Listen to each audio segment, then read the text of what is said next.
বিসমিল্লাহির রহমানির রহিম। প্রিয় শিক্ষার্থী, আসসালামু আলাইকুম। আশা করি সবাই টেস্ট পরীক্ষাগুলো ভালো দিচ্ছ। আজকে আমি একটা বিশেষ বিশেষ ইম্পর্টেন্ট ক্লাস নিয়ে তোমাদের সামনে হাজির হয়েছি।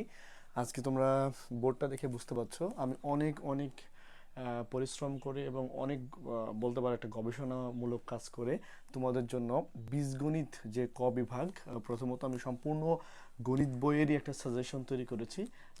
এই অংশে আমরা দেখতে পাচ্ছি গণিত ক বিভাগের জন্য কিভাবে খুব সহজে তোমরা বিষয়টা বুঝতে পারো যে আসলে ক বিভাগের মধ্যে গণিত বইয়ের কোন অধ্যায়গুলো আছে অ্যাকচুয়ালি। হ্যাঁ, এই অধ্যায় থেকে সৃজনশীল প্যাটার্ন মানে কোন কোন বইয়ের অঙ্কগুলো আসলে ইম্পর্টেন্ট এবং এই আঙ্গিকে সৃজনশীল তৈরি করে, সেই বিষয়টা নিয়ে আসলে আজকের আমরা এই আলোচনা শুরু। তোমরা প্রথমত দেখো, সামগ্রিকভাবে আমরা এমন একটা সাজেশন সাজাইছি যে এই প্রশ্নগুলো যদি কেউ ক্লিয়ারলি বুঝে জেনে যায় তাহলে তার 100% এটা কমন পাওয়ার নিশ্চয়তা আছে সৃজনশীলগুলো বিশেষ করে। যেমন দেখো যে অধ্যায় সমূহ বীজগণিতে কোন কোন অধ্যায়গুলো আছে অ্যাকচুয়ালি। এখানে আছে অ্যাকচুয়ালি 1 2 3 4 5 11 12 13। আমরা অনেকে বুঝি না যে বীজগণিত যে ক বিভাগে 3 সেট সৃজনশীলের মধ্যে 2 সেট প্রশ্ন করা লাগবে, এর জন্য কোন কোন অধ্যায়গুলো বীজগণিতের অন্তর্ভুক্ত। অ্যাকচুয়ালি আমি সেই জন্যই এই অধ্যায়গুলোর নাম উপরে লাগাই দিয়েছি এবং এখানে কোন কোন অধ্যায় থেকে আসলে কোন কোন সেট পড়ার সম্ভাবনা আছে সেটা একটা ক্লিয়ারলি ধারণা দিয়ে দিয়েছে এখানে। যেমন দেখো 1 ও 2 সেট ও ফাংশন এবং বাস্তব সংখ্যা মিলাই এক সেট নর্মালি প্রশ্ন করে আর কি যশোর বোর্ড। দেন অন্য বোর্ডেরও একই স্টাইলে প্রশ্ন হয় প্রায়। 3 অধ্যায় বীজগাণিতিক রাশি, এখান থেকে অ্যাকচুয়ালি আমরা কয় সেট প্রশ্ন পাবো? এক সেট। এটা কিন্তু খুব কনফার্ম, এটা এই জন্য আমি আসলে এটাকে 3 স্টার দিয়ে দিলাম যে আসলে এটা মানে 100% গ্যারান্টি যে এখান থেকে এক সেট প্রশ্ন তুমি বীজগণিত পাবা ক বিভাগে। দেন তারপরে 4 5 4 সূচক ও লগ, 5 এক চলক বিশিষ্ট সমীকরণ, 11 অনুপাত সমানুপাত এবং 12 অধ্যায় হচ্ছে তোমার 2 চলক বিশিষ্ট সমীকরণ। এই সামগ্রিকভাবে এখান থেকে এক সেট অথবা আসলে এই যে 13 অধ্যায় যে এই ধারা থেকে এক সেট প্রশ্ন উত্তর করতে হয়, মানে হয় এইটা থেকে আসবে অথবা এইটা থেকে আসবে, এইরকম একটা ধারণা নিয়ে আসলে প্রশ্নটা তৈরি করা হচ্ছে। এবার চলে আসো সৃজনশীল ধারণার জন্য তুমি কোন কোন বইয়ের উদাহরণ এবং অনুশীলনী প্র্যাকটিস করতে পারো। আমাদের অনেক বেশি দুর্বলতা হচ্ছে কি যে আমরা বইটা ভালোভাবে না জেনেই বইয়ের উদাহরণ, বইয়ের কাজ, বইয়ের সৃজনশীল প্রশ্নগুলো এইগুলো না দেখেই আমরা গাইড খুঁজে খুঁজে বেড়াই, ইভেন গাইডের অনেক কঠিন কঠিন সৃজনশীল করতে চেষ্টা করি। আসলে এইগুলো অনেক একটা বোকামি। আসলে আমি সৃজনশীল ধারণার জন্য বইয়ের কোনো বিকল্প নেই। সবসময় বোর্ড যারা প্রশ্নকর্তা ওনারা চাই বইয়ের আঙ্গিকে কিভাবে সৃজনশীলগুলো দেওয়া যায়। সো আমরা একটু দেখে নিই যে এই যে প্রথম এক সেট প্রশ্ন আমি বাস্তব সংখ্যা সম্পর্কে তোমরা কম বেশি সবাই জানো, কারণ এটা একদম প্রথম অধ্যায়। বাস্তব সংখ্যার কোনগুলো করা উচিত আমাদের? উদাহরণ 1 ও 2, প্রতিজ্ঞা 2 এবং পৌনঃপুনিক বিষয়ক যে যোগ বিয়োগ গুণ ভাগ, এই অংশগুলো অবশ্যই অবশ্যই করে যেতে হবে ভাই। এবং এটা কিন্তু শেখার জন্য করতে হবে, মানে এই এই প্রশ্নগুলো করলে যে তুমি হুবহু এই প্রশ্ন কমন পাবো তা না, বাট এই প্যাটার্নের প্রশ্নগুলো পরীক্ষায় অবশ্যই আসবে। আচ্ছা, দেন পরবর্তীতে 2.1 সেট, এই সেটের যে অনুশীলনীর যে প্রশ্নগুলো আছে আমি এখানে উদাহরণ দিই নাই, কারণ অনুশীলনীর প্রশ্নগুলো করলে উদাহরণের প্রশ্নগুলো হয়ে যাবে। এমন প্যাটার্নের প্রশ্নগুলো আছে 6 7 এবং 12 নম্বর একটা সৃজনশীল আছে। সো এই প্রশ্নগুলো করলে সেট সম্পর্কে তোমরা কমপ্লিটলি একটা ধারণা পাবা। এবং এখন 2.2 ফাংশন, ফাংশন থেকে উদাহরণ 21 এবং 21-এর অন্তর্ভুক্ত যে নিচে কাজ দেওয়া আছে এই কাজ থেকে তোমাদের প্রশ্ন প্রায়শত আসে। এখন 23 25 উদাহরণ, এই 25 নাম্বার উদাহরণটা বেশ খানিক ইম্পর্টেন্ট। অনেকবার বোর্ড পরীক্ষায় এই 25 নাম্বার উদাহরণটা এসেছে। সো তোমরা শুনি 23 নাম্বার সৃজনশীল প্রশ্নটা আসলে খুব খুব ইম্পর্টেন্ট তোমাদের জন্য। সো এখানেও আমি একটা স্টার, এখানে 3টে স্টার দিচ্ছি। সো এই প্রশ্নগুলো অবশ্যই দেখে যেতে হবে। এবার চলে আসো আমাদের অনুশীলনী 3, যেখান থেকে মাস্ট বি 100% অ্যাকসেপ্ট প্রশ্ন করে প্রতিবার বোর্ড। সো এখান থেকে দেখো যে অনুশীলনী 3 এর 3.1 যে বর্গ বিষয়ক যে মান নির্ণয়, সেই বর্গ বিষয়ক মান নির্ণয় থেকে তোমরা আসলে কোন কোন অঙ্কগুলো প্র্যাকটিস করতে পারো। বেশি বেশি প্র্যাকটিস বলতে এইগুলো তোমাকে শিখতে হবে। সেরকম উদাহরণ 7 8 9 এই 3টা খুবই ইম্পর্টেন্ট আমি দেখেছি। এবং অনুশীলনী 5 7 15, এখান থেকে তোমরা অ্যাকচুয়ালি সৃজনশীলের খ নাম্বারটা, মানে এখানে যে ক খ গ মিলাই একটা সৃজনশীল তৈরি করবে, সেই খ নাম্বার সৃজনশীলের প্রশ্নের উত্তর করতে পারবা। এবার 3.2 যেটা ঘন, এখন এই যে ঘন, এই ঘন থেকে আসলে উচ্চতর দক্ষতামূলক যে গ নাম্বার প্রশ্নটা করে, সেই প্রশ্নটা করার জন্য তোমরা রুটের অঙ্কগুলো বেশি বেশি প্র্যাকটিস করবা। এবং এখান থেকে আমি আমার বিশেষ করে দাগাইছি উদাহরণ 16 এবং এর বিপরীত অঙ্ক, মানে উদাহরণ 16রই বিপরীত করে। সো তোমরা বিপরীত অঙ্কটাও দেখবা গাইডে বা বোর্ডে যে কোনো জায়গা থেকে প্র্যাকটিস করবা। ইভেন এর যে এই যে আমি যে সাজেশনটা দিয়েছি, এর সমাধান ক্লাস অবশ্যই তোমরা 2-1 দিনের মধ্যেই পেয়ে যাবে ইনশাল্লাহ। তো আমরা এবার অনুশীলনীর দিকে তাকাই। অনুশীলনী 7, 11, 14, 17, এই অনুশীলনীর এই অঙ্কগুলো খুবই খুবই ইম্পর্টেন্ট। সো এই অঙ্কগুলো না করে আসলে কেউ সৃজনশীল করব বা সৃজনশীল করতে পারবো এরকম চিন্তা করা একদমই বোকামি। আচ্ছা, এবার 3.3 যে উৎপাদক, এটা আসলে ক নাম্বারের জন্য ছোট একটা উৎপাদক দেয়। যদি বহুপদী উৎপাদক দিয়ে দেয় তাহলে 3.4 থেকে দেবে, আর যদি ভাগ্য ভালো থাকে তাহলে 3.3 থেকে তোমরা সহজ একটা উৎপাদক পাবা। এবং তার জন্য যে প্র্যাকটিস করতে হবে সেটা হচ্ছে উদাহরণ 29, অনুশীলনী 16, 24, 25 এবং 29 নাম্বার উৎপাদকগুলো। এগুলো বেশি বেশি বোর্ডে এসছে, তোমরা সাল ফলো করবা, বোর্ডের সাল। বিশেষ করে বিভিন্ন যারা যশোর বোর্ডে আছে তারা যশোর বোর্ডের যে প্রিভিয়াস প্রশ্নগুলো কেমন আসছে, আসলে আমার সাথে মেলে কিনা তোমরা একটু নজরে নিবা। প্রচুর সালের প্রশ্নগুলো বিশেষ করে বই থেকেই যে দেয় সেটার একটা বাস্তব প্রমাণ অ্যাকচুয়ালি আমাদের এই সাজেশন। অনুশীলনী 13 নাম্বার, মানে আসলে এখানে দেখো দুইটা সেট তৈরি করছিলাম আমি, যে 4, 5, 11, 12 অথবা 13, মানে এখান থেকে এক সেট অথবা এখান থেকে এক সেট। আমি এইখান থেকে বলতে গেলে বেশ খানিক সময় লাগবে। সো আমরা 13 অধ্যায়, মনে করো এই অধ্যায়টা বাদ দিলাম, 13 অধ্যায় থেকে এক সেট, মানে এইখান থেকে এইগুলো যারা অন্তত করে যাবে তারা 100% যে 2 সেট প্রশ্নের উত্তর করতে পারবে বীজগণিত। সসীম ধারার যে সমান্তর ধারাটা, সমান্তর ধারা তোমরা জানো মাত্র 2টা সূত্র দিয়েই আসলে সমান্তর ধারা কমপ্লিট করা যায়। সেটা হচ্ছে n-তম পদ আর প্রথম n সংখ্যক পদের সমষ্টি। সে সকল সম্পর্কে টোটাল ডিটেল ক্লাস পেতে হলে আসলে আমরা টেস্ট পরীক্ষার পর থেকে শুরু করব ক্রমান্বয়ে ক্লাসগুলো। এখন অনুশীলনীর একটা প্রশ্ন আছে 24 নাম্বার। এটা এত বেশি ইম্পর্টেন্ট যে এখান থেকে প্রচুর বোর্ডে প্রশ্ন আসছে। সো এই একটা প্রশ্ন করে পুরো অধ্যায় সম্পর্কে ফুললি ধারণা পাওয়া যায় যে সমান্তর ধারা আসলে কেমন ভাবে সলভ করতে হয় বা কোন কোন সূত্রগুলো আসলে এখানে লাগে। এইবার পরবর্তীতে 13.2 যে গুণোত্তর ধারা বা গুণোত্তর ধারা, এই গুণের যে অঙ্কগুলো আছে সেগুলো খুবই কম সংখ্যক অঙ্ক আমি দেখাইছি। সেটা হচ্ছে 8, 15, 23, 24। এই যে 23, 24 যে দুইটা সৃজনশীল দাগাইছি আমি বই থেকে, এই দুইটা সৃজনশীল না করার কোনোই বিকল্প নেই। যদি আমরা এইগুলো ঠিকঠাক করতে পারি, আই হোপ 100% বীজগণিত থেকে যে কেউ যে কোনো বোর্ডের 100% এখানে 2 সেট প্রশ্নের আনসার করতে পারবে।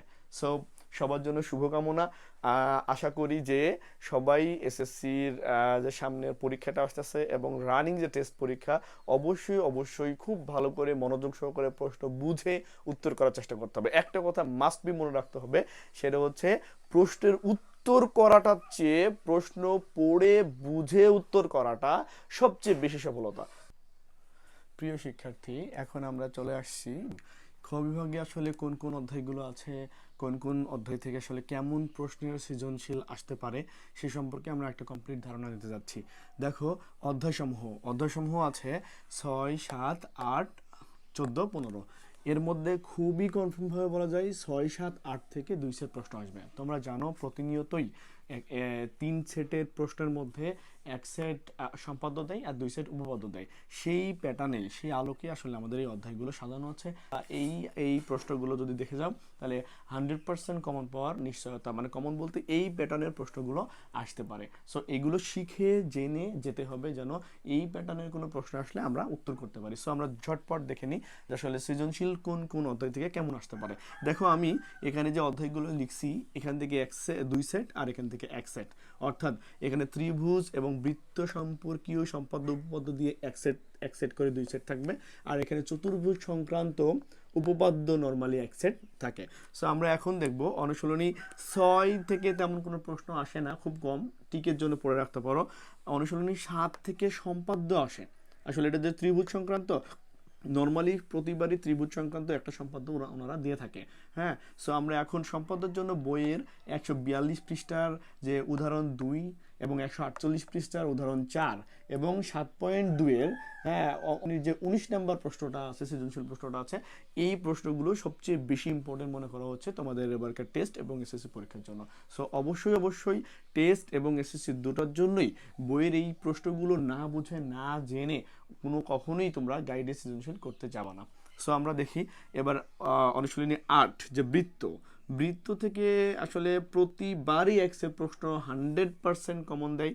এক সেট হয় উপপাদ্য দেয়, অথবা সম্পাদ্য উপপাদ্য মিলাই এক সেট দেয়, অথবা সম্পাদ্যের সাথে বৃত্তের সম্পাদ্য দিয়ে থাকে। তোমরা জানো বৃত্তের সম্পাদ্যর মধ্যে সবচেয়ে ইম্পর্টেন্ট হচ্ছে বৃত্ত, পরিবৃত্ত, বহির্বৃত্ত, এছাড়া স্পর্শক দিয়ে ইত্যাদি দিয়ে। সো আমরা একটু দেখে নিই। উপপাদ্যের জন্য আমরা করব 8.1 এর 8 নাম্বার সৃজনশীল প্রশ্ন, 8.2 এর 4 নাম্বার সৃজনশীল প্রশ্ন, অনুশীলনী 8.3 এর 5 নাম্বার সৃজনশীল প্রশ্ন এবং 8.4 এর 5 নাম্বার সৃজনশীল প্রশ্ন।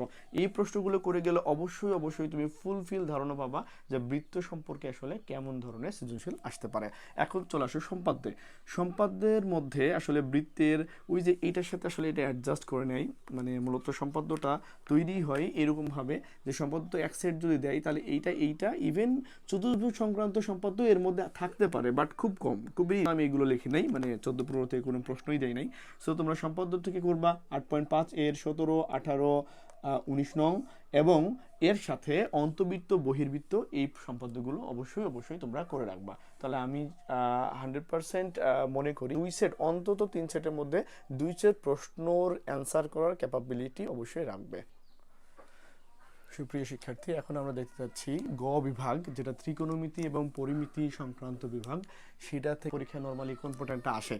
দেখো এখানে 9 অধ্যায় আছে, 9 অধ্যায় 9.1, 9.2 ত্রিকোণমিতির মধ্যে পড়ে, 10 অধ্যায় দ্রুত উচ্চতা ত্রিকোণমিতির মধ্যে পড়ে এবং 16 অধ্যায় 16.1 থেকে যে 16.4 পর্যন্ত অধ্যায়গুলো আছে এটা পরিমিতির মধ্যে পড়ে।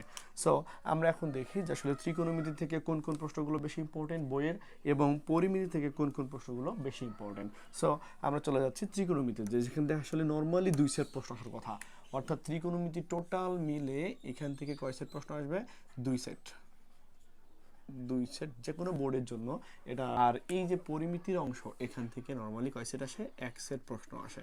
সো আমরা এখন দেখে নিব যে এই প্রশ্ন কোন বইয়ের প্রশ্নগুলো থেকে ওনারা নরমালি সৃজনশীল তৈরি করার চেষ্টা করে।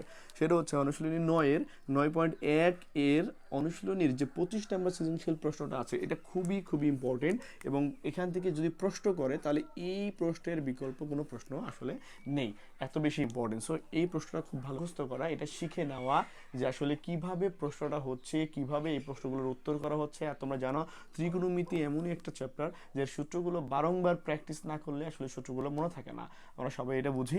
আচ্ছা, এবার এখন 9.2 এ চলে যাচ্ছি। 9.2 এর অনুশীলনীর যে অঙ্কগুলো সেটা হচ্ছে 28, 29, 30 নং যে সৃজনশীল প্রশ্নগুলো আছে, এই 3টে প্রশ্ন যদি কেউ ভালো করে বুঝে শুনে করে যায় তাহলে 100% এখান থেকে ত্রিকোণ এক সেট প্রশ্নের উত্তর করতে পারবে। এখন চলে আসো 10 নম্বর, যেটা দূরত্ব ও উচ্চতা বিষয়। এই অধ্যায়ের যে প্রশ্নগুলো বেশি আমাদের দেখতে হবে সেটা হচ্ছে 199 পৃষ্ঠার 200 পৃষ্ঠা এবং 201 পৃষ্ঠা।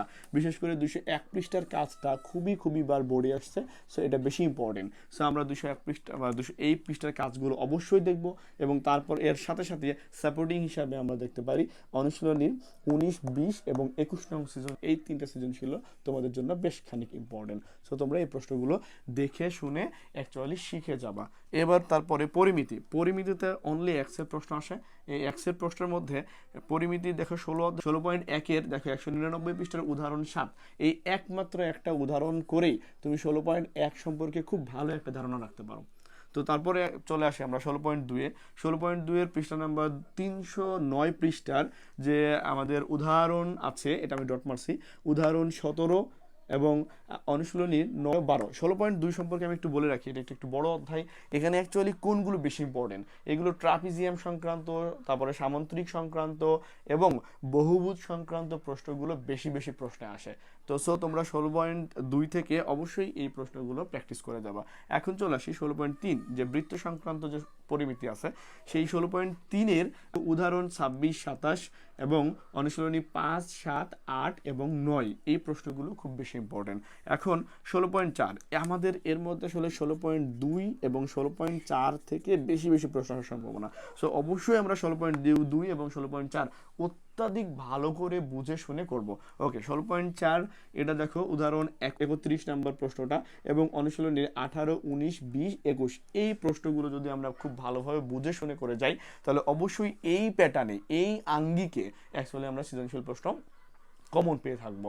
অর্থাৎ প্রশ্ন হুবহু কমন না, সৃজনশীল প্রশ্নের ক্যাপাবিলিটি তৈরি করাই অ্যাকচুয়ালি এই প্রশ্নগুলো প্রচুর তোমাদেরকে সাহায্য করবে। সো আমরা আশা করি যে এই প্রশ্নগুলো যদি কেউ ভালোভাবে করে যায়, তাহলে গ বিভাগে সে 3 সেটই অ্যাকচুয়ালি কমন পাবে। এর মধ্যে তোমাদের মাত্র 2 সেট প্রশ্নের উত্তর করতে হবে। সবার জন্য শুভকামনা। আল্লাহ হাফেজ।